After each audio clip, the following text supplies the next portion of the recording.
Je crois l'avoir dit lorsque nous avons parlé des données, la manière dont les données sont disposées au sein d'une cellule en raison de sa nature, soit alphanumérique ou numérique, tout simplement.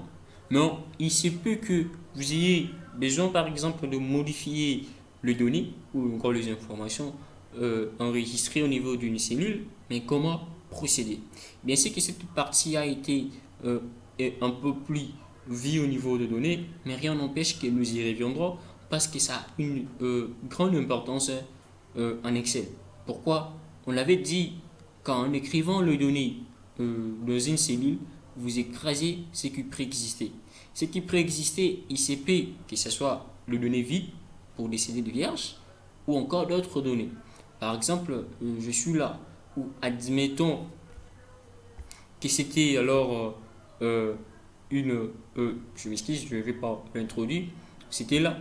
Je voudrais par exemple modifier au lieu de 466, mais ce soit 456. Si je venais là et que j'écrivais, sachez très bien, je vais écraser ce qui était avant.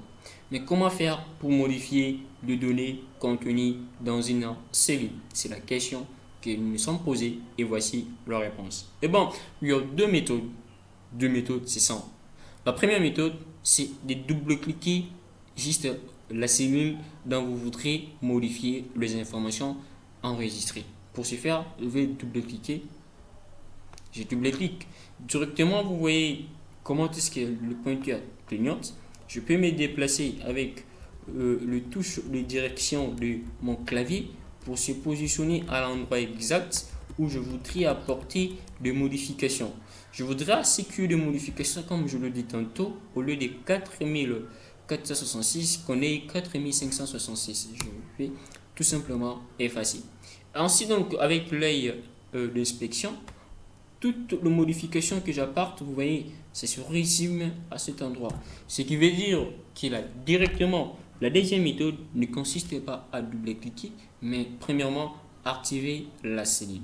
Si vous voulez savoir qu'une cellule est activée, il y a des probabilités, il y a des indices. Tout premièrement, au niveau des ondes de nom, vous indique votre cellule où vous est située. Vous voyez F10, F10. Ainsi donc, au niveau de la barre des formules, le contenu de cette cellule s'y affiche. Ce qui veut dire que je peux juste me rendre là tout aisément, cliquer une seule fois, puis chercher ou modifier tout en me déplaçant comme je l'ai montré. Je remets tel que c'était avant. Et c'est donc que nous venons de voir comment arriver à modifier les données. Je vous déconseille sévèrement de ne pas le faire manuellement, c'est-à-dire que les données préexistaient et vous venez, vous tapez votre donnée pour là vous effacez ce qui était avant. Et le pire serait, par exemple, avec les formules, mettons si je vais faire la somme moyenne à cet endroit, je valide. Vous voyez ça, c'est la somme. Je vois, il s'agit bien des données, mais lorsque je regarde là, il s'agit bien d'un calcul. Si je venais, je faisais, je crase ce qui était avant, même la formule part, ce qui veut dire vous devez reprendre les choses. Ainsi, nous venons de voir la procédure qu'il faut pour arriver à modifier les données contenues dans une cellule.